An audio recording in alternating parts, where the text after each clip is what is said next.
वो कैसी औरतें थीं।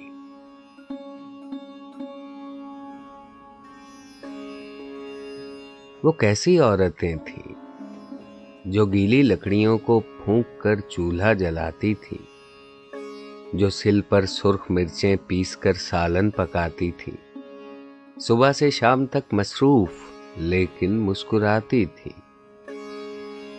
वो कैसी औरतें थीं। भरी दोपहर में सर अपना ढककर मिलने आती थी, जो पंखे हाथ के झलती थीं और बस पान खाती थी, जो दरवाजे पे रुककर देर तक रस्में निभाती थी। वो कैसी औरतें थीं। पलंगों पर नफासत से दरी चादर बिछाती थी, बसद इसरार मेहमानों को सिरहाने बिठाती थी। अगर गर्मी ज्यादा हो तो रूह अफ़ज़ा पिलाती थी।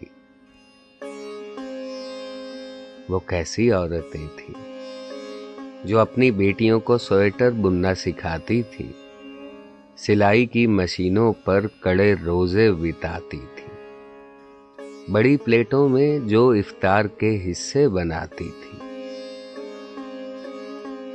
वो कैसी औरतें थीं जो कलमे काढ़ कर लकड़ी के फ्रेमों में सजाती थी, दुआएं फूंक कर बच्चों को बिस्तर पर सुलाती थी और अपनी जानमाज़ें मोड़कर तकिया लगाती थी। वो कैसी औरतें थीं। कोई साइल जो दस्तक दे उसे खाना खिलाती थी, पड़ोसन मांग ले कुछ बाखुशी देती दिलाती थी, जो रिश्तों को बरतने के कई नुस्खे बताती थी। वो कैसी औरतें थीं। मोहल्ले में कोई मर जाए तो आंसू बहाती थी, कोई बीमार पड़ जाए तो उसके पास जाती थी, कोई त्योहार हो तो खूब मिलजुल कर मनाती थी।